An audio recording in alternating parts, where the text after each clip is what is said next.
Well, here's your sneak peek of how the body looks. This shit's just edge primer. It's where I blew through on the metal. Been sanding the quarters with 80. Down here, if you don't remember, there was a dent. Had to pull it out, and that someone used the screw and dent puller. Had to weld the holes here, and then pull it out by hand again. And some ding there too, little one there.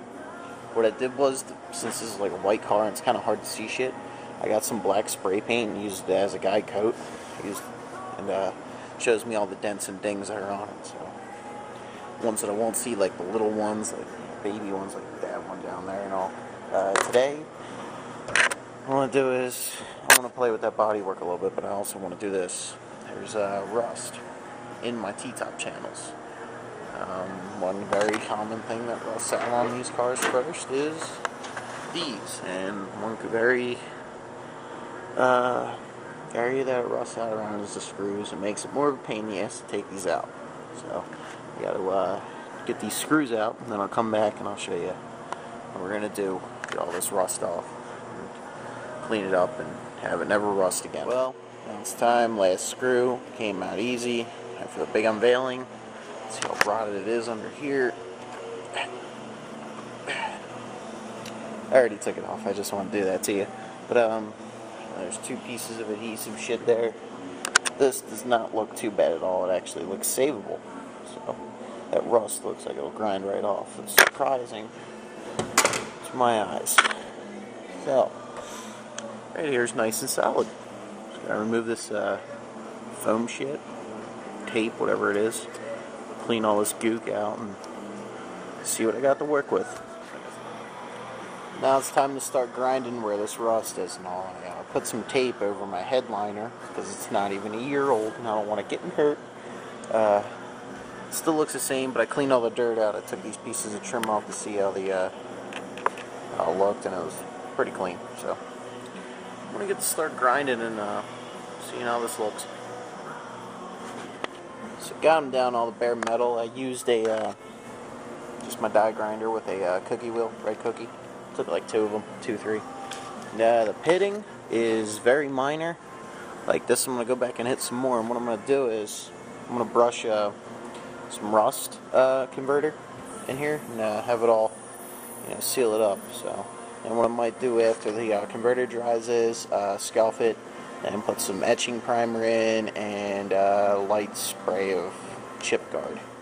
So I might just undercoat all inside here and shit, So there you go. Channels, pretty clean. These here, there's no rust. These gouges, I'm not worried about because you're not going to see them. So I know it sounds lazy, but it's the truth. You're not going to see them. So the pitting was small here. I'm going to brush the converter on everywhere. There's pits. I'll probably just do the whole thing. And I'll come back after the converter's on.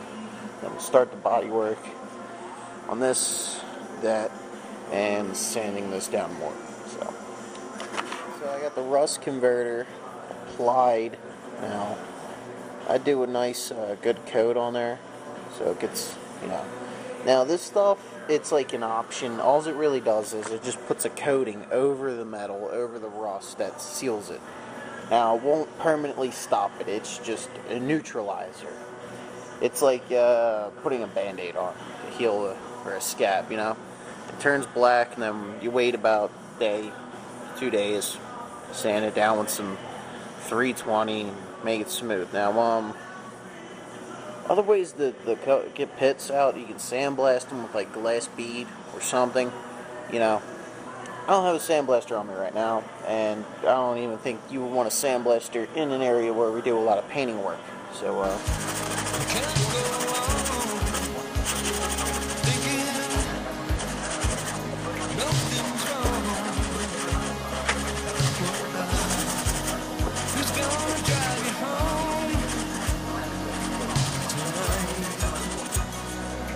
if you're wondering what grit I'm sanding with, it's just 80. On smaller spots like this, I usually just use 80. It's something bigger, like I'll go 36, 80, and then 120 or 180. But like this, it cuts it down so quick. See, these other ones. I'll show you what they look like after they're finished. Feeling this, I don't really feel like the blend is here. I like that. I'll be back. Alright, I got these two fixed. This one was just that small ding. They're in 120 right now. This one here was another like door ding. So like I said, the recommended thing to do is like 40, 80, 180, 220, or leave it at 180, surfacer, 3 coats, and 320, 400 wet, you know. But I just stop at 120. This is it's got more grab to it than it does or more grit, I mean, to it than regular 180. Like, it wears out quick. So, and this here, I put some primer on it, just some rattle can primer, because I'm not the best at sculpting body lines. Like, it's one thing I haven't perfected yet. So it was I left this edge a little sharp. And what I'm gonna do is I'm gonna take my 120, maybe a coat of glaze.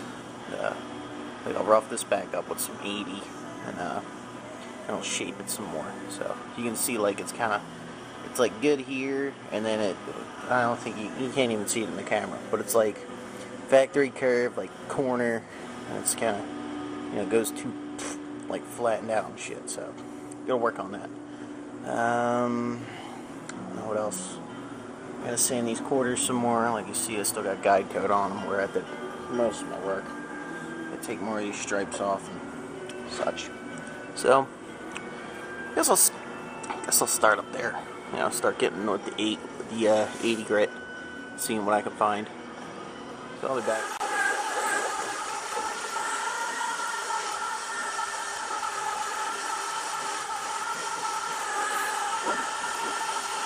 So as you saw, I sanded the roof with 80, and I'm wondering if that's factory. I don't know. I'll have to ask someone. Anyway, it's pretty cool. Like I said, the black paint is sprayed down worked as guide coat showed me all the if I had any imperfections. And if you're wondering why I blew through all up here, it's because my reason why is I do a lot of panel blending, especially on shits like that. One thing I've noticed is when there's too much clear coat, too much paint on it, like it kind of like piles here and then goes inward. So getting rid of all the excess paint that's could be on here, because this car's been repainted I think like once or twice. Anyway, little ding here, little one here, and another one there. Other side.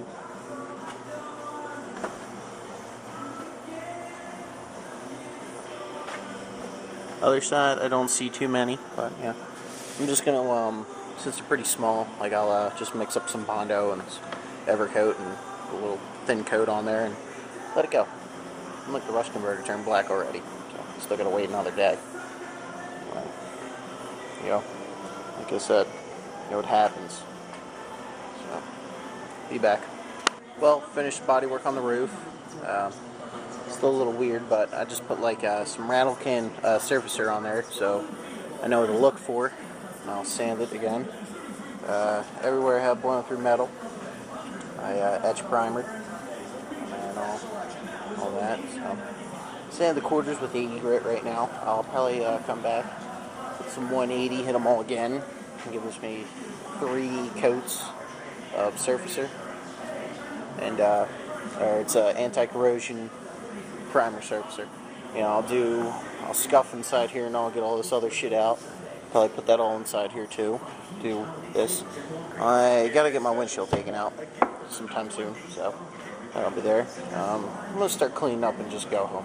It's Friday, day after Thanksgiving. Still trying to get out of my turkey coma. That's all. This will finish later, because like I said, body line shaping. You know, there's this little lip right here. The rest of it, I don't know how to reshape that line. So, need help with that. There we go, guys. That's all I got to show you.